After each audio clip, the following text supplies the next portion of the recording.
to join us here this morning for this presentation. So this is a presentation that I showed first pretty much a year ago at the OLTA Gathering 2017. Is the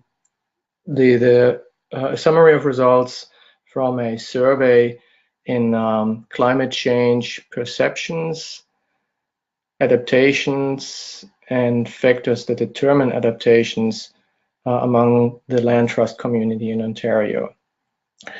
And that was the work done with one of my students, Nadia Mrashkovskaya, and so this is a quantitative survey, and we are now in the starting phases of having a follow-up part of this study that would be more a qualitative part, where we would interview the previous study participants to gain more in-depth knowledge and understanding of the patterns that have emerged from these results. So just a bit as background. So why are we interested in climate change? Because of the effects largely how climate zones and within species ranges are expected to shift, or maybe shifting already. Just as an illustration, I want to show here this couple of pictures based on work by Majka with the Nature Conservancy 2 years ago. It was published. So what we see here were the predicted movement routes for close to 3,000 species over the next, or over climate change for the next 100 years or so. The different colors are different kinds of species, amphibians, avian, and mammals, if I remember correctly. And so you can see that there is, of course, large-scale movement, largely towards the north. Interestingly, along and importantly along large geophysical features throughout North America. We focus in a little further on the Great Lakes St. Lawrence, the Great Lakes area. We see that there is predicted to be a lot of movement around the Great Lakes as well, and the Great Lakes themselves are actually serving as a barrier to movement by and large. And so we are here, obviously, here in this picture covered as well with south, central, and part of northern Ontario depicted in this picture. And you can see how species are coming in from the south and southwest. They are blocked largely by the Great Lakes, but then there are a couple of land bridges, and so these are very important for, or predicted to be very important for movement of species as they are attempting to move along with the changing climate zones. Focusing further into South Central Ontario.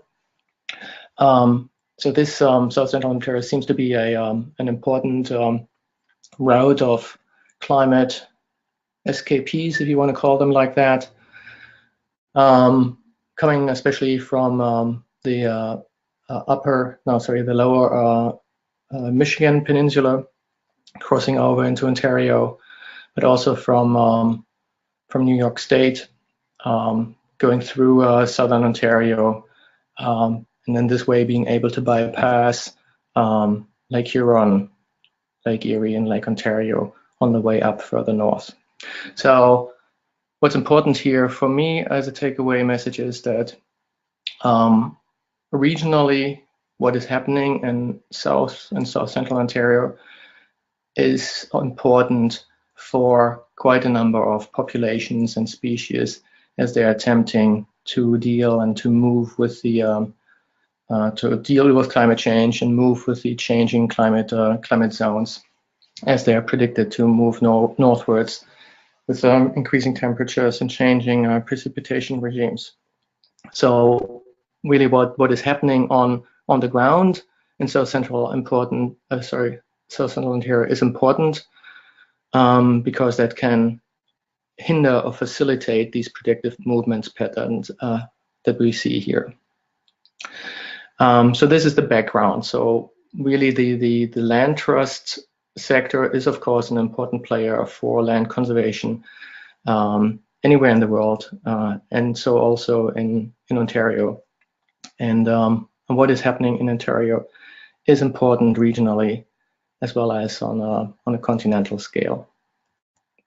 So moving into the results of our survey, first we try to understand what land trusts are like. So doing a bit of a profile of the different land trusts, what their missions are, what their objectives are, how they're operating, and then moving on to the concerns that they have and how they are approaching the issue of climate change. So we had 33 questions. Some of them were sub-questions that were organized by questions about the organization itself, the operations, and then climate change perceptions, adaptation measures, barriers, and strengths. We tried to contact all land trusts in Ontario. I thought the number was about 40 land trusts. That might not be absolutely correct. Back then we had 13 responses, so about a 1/3 response rate. And if there are other land trusts that still would want to participate, that would be wonderful. We have since one more response that is not yet part of this analysis, and another promised response that I hope will come in sometime soon. Now, a description of the land trusts who have participated in terms first of their goals. What I found very interesting is that in the beginning, I thought that when we analyzed these land trusts and their perceptions and responses, that patterns would emerge in terms of that land trusts with certain kinds of characteristics show this kind of perception and this kind of behavior, and other land trusts another kind, so that they were clear patterns. But one of the really interesting, for me at least, results was that there's a huge variation between land trusts in terms of how they position themselves, how they're organized, how they're operating, and then also consequently how they look at climate change and what they are doing or not doing about it. So one of the take-home messages: every land trust is unique, and it's very difficult to make general statements about land trusts as a whole. So first here, we look at what stated goals are of land trust, and not surprisingly, almost all of the land trusts talk about biodiversity in one way or another as a goal. So what I have done here on the bottom, on the x-axis, you can see that I try to arrange land trust goals by classes. So one class is species, so biodiversity. Then what I call a class, which is people. So goals that are in relation to ecosystem services with clear relevance directly to people. And what I call ecosystems, some more goals that relate to ecosystem processes. So all the land trusts have as goal somehow biodiversity. Then to different degrees, there are people goals ranging from interest in cultural heritage to ecosystem services, agriculture, water supply, and a few of them have recreational goals. And then similarly important as people goals, but not as diversified, are ecosystem goals. So for example, the protection of water bodies, protection or restoration of habitat. When we look next to goals of the land trusts, more directly to success indicators that are used by land trusts, again, organized by the same classes, species, people, and ecosystems. Not surprisingly, since species goals or biodiversity goals are so important for land trusts, these are also coming through as strong success indicators. So reduction in invasive species, maintaining or increasing biodiversity, and protection of species at risk have been mentioned very often as success indicators. And then commensurate with the previous goals, to a lesser degree, people indicators, for example, whether people make use of the land holdings through recreation, whether they're other compatible land uses, the people are aware of environmental issues through the work of the land trusts. And then the ecosystem success indicators, whether the dynamics, the natural dynamics of the lands are maintained, whether habitat is protected, and whether the functions of the ecosystems were restored. In terms of direct stewardship activities that the land trusts are performing, our land trusts are engaging in annual site visits. And then there are other activities that are engaged to a varying degree, ranging from removal of trash, the investigation of the boundaries to see whether there are infringements in there, and then monitoring activities that or other monitoring activities that would include observations of invasive species, measurements of water quality, and so forth. In terms of documentation and planning of their activities, almost all land trusts do a ecological inventory of the properties and provide baseline reporting. Many are engaging in the setting of clear conservation goals and the putting clearly depicting what threats are observed to the land holdings. And then about half of the land trusts are engaging in clear conservation target definitions, and a few of them are engaging in imagery, photo documentation of the land holdings. So that was just an overview of these organizations and the land holdings and the purpose statements and so forth. So it was important, especially for me, to understand the land trust community as a whole. That might be more obvious to you because, of course, you are members of this land trust communities, but it was important for me, and it will be important also for people outside of that community to better understand that community. Now moving on to perceptions and knowledge of climate change in that land trust community. So we asked about the level of information that land trusts have about climate change, whether they believe they're affected, and how confident they are that they're being affected. And so big takeaway here is that in terms of the level of information, there's strong variation between land trusts. So some land trusts say that they have very high levels of information, while other land trusts said that they have hardly any information at all. In terms of whether they believe that they are affected, the majority of them think that they're being affected, but it was not reflected when we asked them how confident they really were that they are being affected.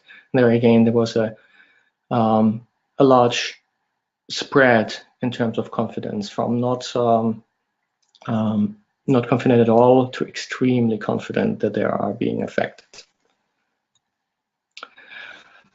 In terms of the expected climate change effects, so I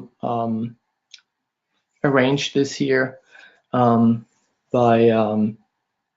whether they thought, the land trust thought that different kinds of factors would increase or decrease. And so almost all land trusts expect that they will experience an increase in invasive species on land and water. They are evenly split in their expectations about whether they think that biodiversity as a whole will increase or decrease. But it is also interesting to think that they think that their ecosystems and the natural systems as a whole and the dynamics will probably increase in diversity and might actually also be more productive. In terms of concerns about potential stress factors, of which climate change is just one, it was interesting that most land trusts were let's say a third of the land trusts were concerned or very concerned, so extremely or very concerned about climate change, but that was actually outnumbered by other concerns of land trusts. So most land trusts were very concerned about infrastructure development, general population growth, and industrial development. So in terms of importance of climate change, it was really only in place 4, more or less at the same position as concerns about limited government capacity. And other concerns were less pronounced, for example, natural disasters or residential development. Interesting again in this context here is how many concerns different land trusts had.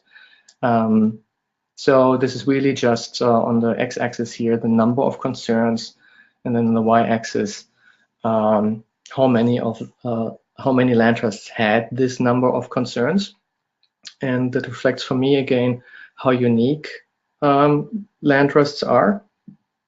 So there was one land trust who responded which responded with 7 different concerns that they had, of which then climate change might be just one. While there are other land trusts that had very few concerns. And this is typically one of those patterns that I think we need to understand better, because it's probably the contextual factors play a large role in here. So maybe the geographic location of a land trust, where there might be more industrial development and higher population growth in the vicinity, and then obviously that might differ between land trusts depending on whether they're further in the south and close to population centers or further in the north. So in terms of adaptations that are land trusts are implementing, so we asked how much knowledge do you have about adaptation measures? Most land trusts answered that they have some knowledge, but very few said that they have a lot of knowledge. And in terms of implementation, do they feel that they actually can that they actually are implementing any measures? And the vast majority, almost all of them, said that they are actually not implementing any measures. Moving forward to what might be the reason for the not implementing any climate change adaptation measures. So we asked them whether there were barriers, so ranging from lack of trust in science, lack of information, lack of capacity and urgency. So I'm very, very happy to say that lack of trust in science and lack of information seems to be less of a barrier among most land trusts. What I find not necessarily is a concern, but it's certainly interesting, is that most land trusts said or many land trusts said that they were unsure whether climate change is actually a problem for them.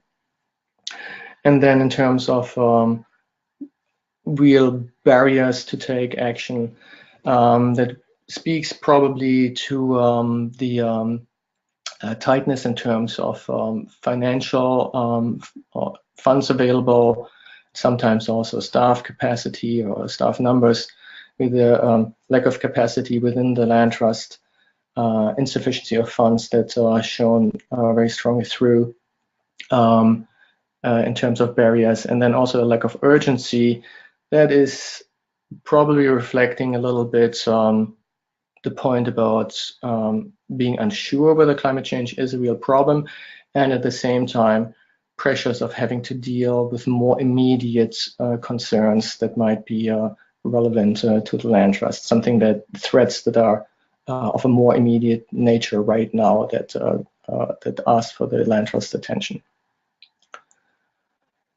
In terms of cost factors that might be a problem for taking implementation measures, time and staff availability are big factors. And then to a lesser degree, costs such as equipment and training expenses, as well as cost of assessment and public participation. But really the important factors are here are time and staff that are just for most land trusts not there to be able to really look into climate change adaptation. When we asked them about what they thought would be necessary or would be helpful to improve adaptation measures or the implementation of those, most said that they agreed that support for visiting conferences and forums would be important.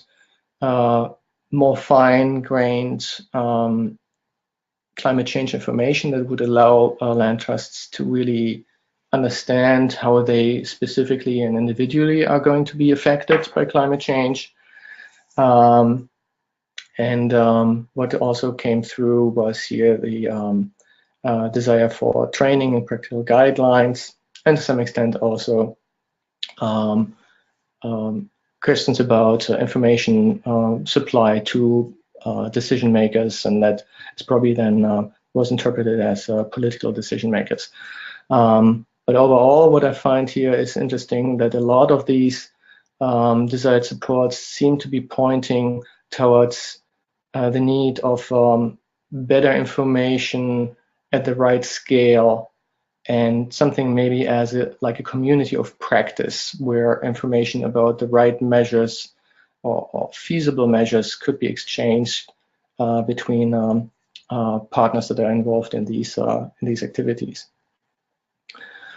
Now, what I would also, moving forward now, like to talk about briefly before we wrap up here is climate change, I think, poses a new challenge to land trusts.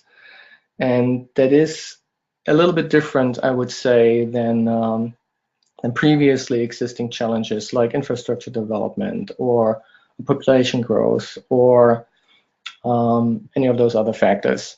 And that is that I think what this potentially might mean for land trusts is that strategies of land trusts might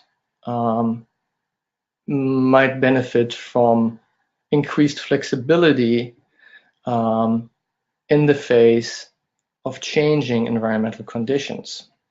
And so why I'm saying that is that climate change will probably change the relationships of species with the niches that they are adapted to. They will lead to new species interactions. Species that were not in contact prior might become or might get into contact in the future. So there will be no new competitive interactions and maybe also facilitating interactions. And climate change will lead to a accumulation of stress factors, might amplify other stress factors and modify them in unexpected ways. So really what has worked for land trusts in the past might not necessarily work also for land trusts in the future. And this is why I think that land trusts might benefit from really thinking carefully about how, in the face of these changing conditions, how their normal operations, how they're still going to be successful, and if maybe some modifications to the strategy might be useful. And so in this context, I think what would be interesting to think about is that land trusts are able to provide refugia for the movement of species, or well, actually refugia for their own species that they are housing in the lands already. And these refugia can be really of any size. This can be provided by coarse woody debris on the floor. It can be under rocks. It can be on the north side of a hill instead of the south side of a hill. It can be a large chunk of land that is buffered from effects from their surroundings. Or they can be used as stepping stones for species as they're moving through the regional landscape, as they're trying to keep up with the changing climate. And in that context, really, these lands have to be seen in the context of corridors that allow species to move through the landscape. So it might be that lands that are protected by land trusts connect as these stepping stones between previously existing habitats, or they might allow species to move from old habitats that are not suitable anymore to newly emerging habitats, possibly further north. But that really, to do that effectively, would require land trusts to think at a larger spatial scale. So not just at the individual property level, but zoom out, look at the overall land holdings as a whole, and maybe even look beyond their own boundaries and look at how different land trusts and different kinds of protected areas could work together to, at this larger spatial scale, how they can provide an effective network of areas, protected areas, corridors, and so on that facilitate the movement. In terms of the land trusts, there might be some challenges for land trusts if they have conservation goals on the species level, because it is quite commonly expected that there will be increased number of invasive species as climate is changing. The species, or especially threatened species that they might harbor right now, they might actually lose these species, depending on whether they are Carolinian zone species or more northern species. Of course, that might change. But the land trusts that have more what I call ecosystem goals or people goals, they might actually experience that their goals are not as threatened, because depending on the contextual factors, my feeling is that the values that are provided by land trusts at an ecosystem level will still hold true under these changing conditions. If a land trust provides protection for lands that are functioning, have high ecosystem functioning today, then it is likely to be also high ecosystem functioning even under a changed climate. So depending on what kind of goals these land trusts have, these goals might be more viable under a changing climate or not, depending on whether they're species level goals or not. And what I think would be an important point is that going forward, flexibility might be important, because land holdings that might be very important today might not necessarily be that important anymore in the future, especially when we think of species level conservation goals. So the question then is, should potentially land trusts consider that maybe they have a land holding that is very important today, but that might not be so important for them anymore in 50 years from now? So should they maybe also considering selling land again and buying other land, maybe even proactively, because they might foresee that this land in another area, it's maybe not of highest importance right now, but they can foresee that it will be of high importance in the future. In terms of, for example, conservation easements, that is, of course, a popular, increasingly popular measure for land trusts. Conservation easements are interesting because they're enabling land trusts land protection at a reduced cost relatively to fee simple purchase. But conservation easements are meant to be in perpetuity. And again, under environmental conditions, the question is this in perpetuity? Is that necessarily always the best approach? Or should there maybe be also conservation easements that are term limited? Again, that echoes the idea about that land holdings in the future that might be beneficial to sell some land holdings in the future and buy new ones. And then, of course, management agreements should provide flexibility to address possibly changes in environmental conditions that might mean that certain management actions that are very useful today might not be that useful anymore in the future. And so that should probably be, it would be beneficial if that might be reflected in some of these management agreements. So that was my presentation, and I want to thank everybody for your attention, as well as the land trusts who have participated in this work. And yeah, thank you very much. And I understand that there will be time for question at the end. Okay, so hello everyone. So today I will be presenting part of my PhD dissertation. So it's just the first part. It was a survey on the state of climate change adaptation in Canada's protected areas network. So I have a few slides on that, and then at the end I've thrown in some slides on climate change adaptation that I thought you might be interested in. So the survey, it was a follow-up to a survey that was conducted in 2006. So it was actually published in 2011. You can see the citation there, but the data was collected in 2006, so almost a decade ago. And it found that there was a disconnect between perceived importance of climate change and capacity to respond. So the objectives of my current study were to determine what policy planning and management strategies have been put in place or are being considered by protected area agencies in Canada to address climate change, as well as to evaluate whether progress has been made in the past decade regarding climate change adaptation, and to identify any challenges or barriers to climate change adaptation. So far I just have preliminary analysis. I'm still working on the data analysis.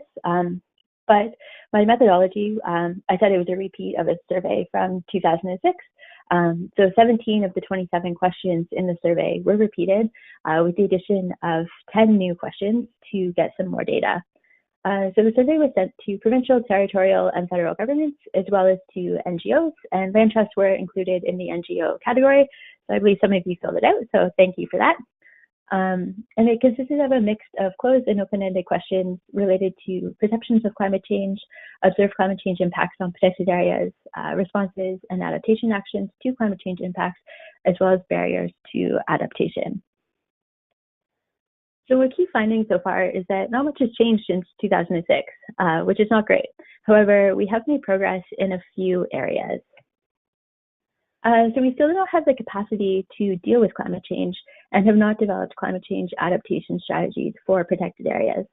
So the figure on the left, when asked if respondents, when they were asked if they felt that their jurisdiction has the capacity to deal with climate change, we see that there was a mild increase. So 15% of respondents in 2018 said that they do have capacity, which is an improvement over 9%. But when I ran statistical analysis, it was not significant. And then when we asked about if people have a climate change adaptation strategy for protected areas, again, there was a slight increase, but it wasn't statistically significant. So we have made progress in terms of taking initial steps to address climate change, such as developing indicators and incorporating climate change into management plans. So in 2018, 41% of respondents said that they do have indicators for detecting or monitoring climate change, and 56% said that they have considered climate change in their management plans. So despite climate change being incorporated into management plans and climate change indicators being developed, most agencies still have not conducted a comprehensive assessment of potential climate change impacts. So there's still room for improvement on climate change adaptation in Canada's protected area sector. So that was all the data I have from this survey so far to present. I'm still working on data analysis. So just some future analysis that I was planning to do was factor analysis to see how various questions grouped together and how different people responded in similar ways. As well, I've gone through the open-ended questions, so questions where people were allowed to write any feedback. So hopefully there's some more insight in there. As well, this week I've been working on analysis of the differences between the groups, so how NGOs, provincial and federal governments answered questions differently, or how they perceive climate change and adaptation options differently. And it turns out that there's not really much difference in how NGOs, provincial governments and federal governments are perceiving climate change or what they're doing. They all seem to be doing very similar things.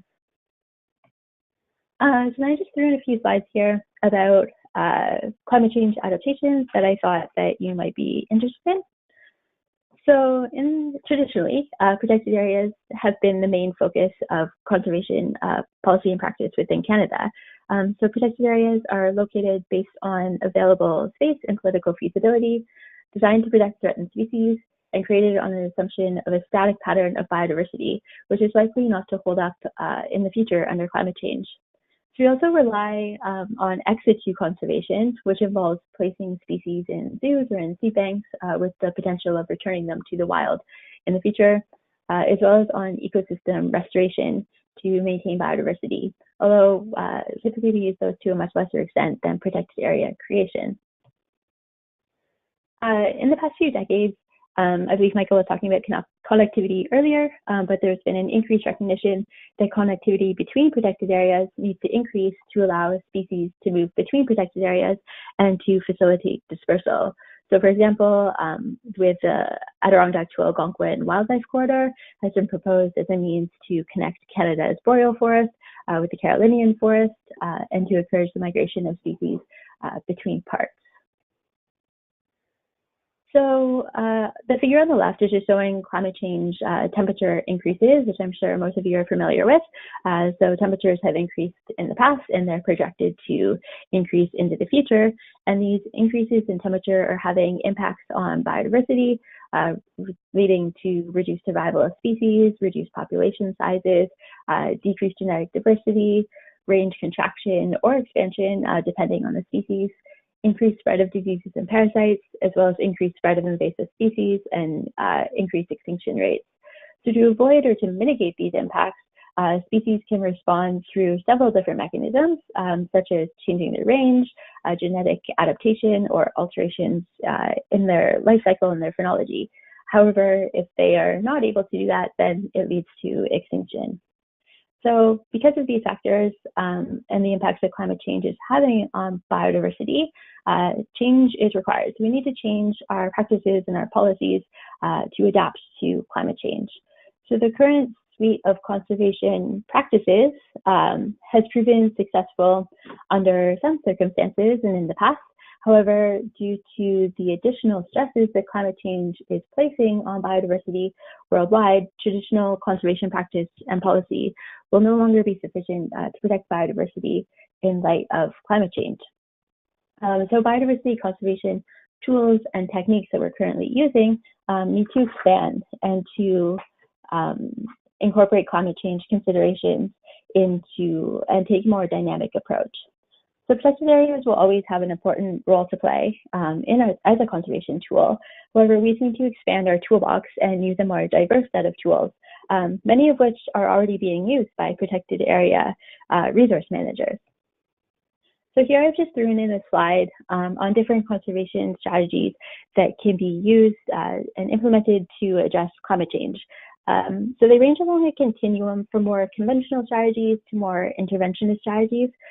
Conventional strategies are practices that have been traditionally used, such as the creation of protected areas, whereas interventionist strategies require more human involvement in conservation, such as assisted migration and conservation triage, which are down at the bottom there. And interventionist strategies are perceived as being more risky than conventional strategies because they can have negative, unanticipated consequences and carry a high degree of risk, such as assisted migration. We're not entirely sure what would happen there. So I'm just going to walk through these strategies pretty quickly, but at the top we have expand the protected areas network. So that's what we traditionally go with, and it just involves either increasing the amount of land through the creation of new protected areas or expanding current already established protected areas. We can also increase connectivity, which allows species to shift their distribution in response to climate change by removing barriers to migration. So this can also be done through the creation of new protected areas or expanding protected areas or creating stepping stones, as Michael was talking about earlier, to allow species to move. We can also reduce other threats. So often it's easier to reduce other non-climatic stressors than it is to address climate change. And by reducing other stressors, then you're giving species a better chance at survival in the face of climate change. So you could reduce the threat of invasive species.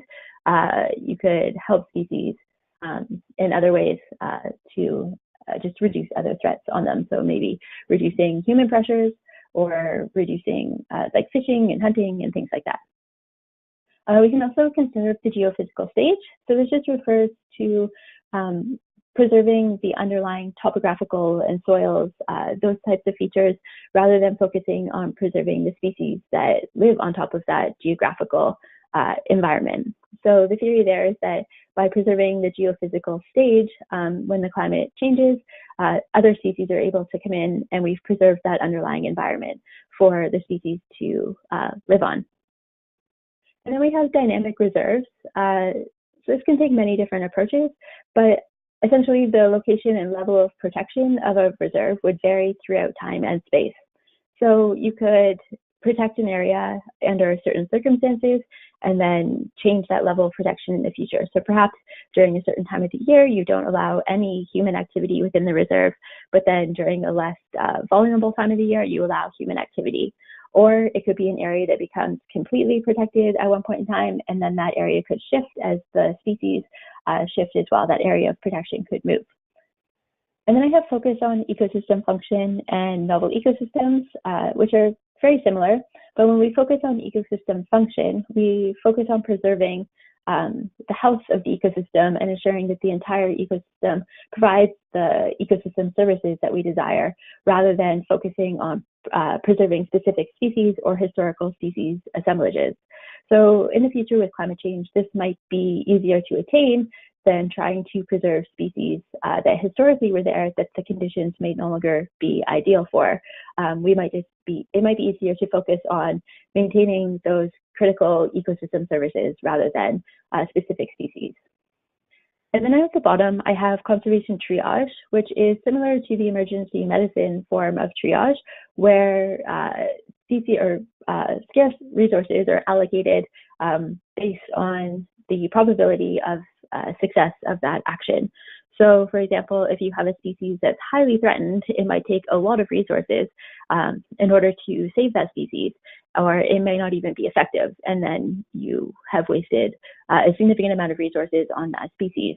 So if we choose to let that species go extinct and then focus on more moderately threatened species, our resources might be able to go further and save more species and preserve more ecosystem function than focusing on those highly threatened species that may not survive regardless of our actions.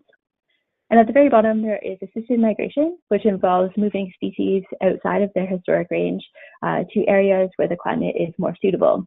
So assisted migration can either happen over long distances or it can happen over a shorter distance and just involve moving a species over a migration barrier to a habitat slightly further north that it previously wasn't in. So when it comes to choosing an adaptation strategy and which strategy to implement, it's not an easy task. So most likely the implementation of a single conservation strategy is not going to be the way forward. And several strategies implemented in conjunction with one another will act to dissipate risk and uncertainty that are associated with some of these strategies. So that is all I have for today. So if anyone has any questions, I think Michael and I will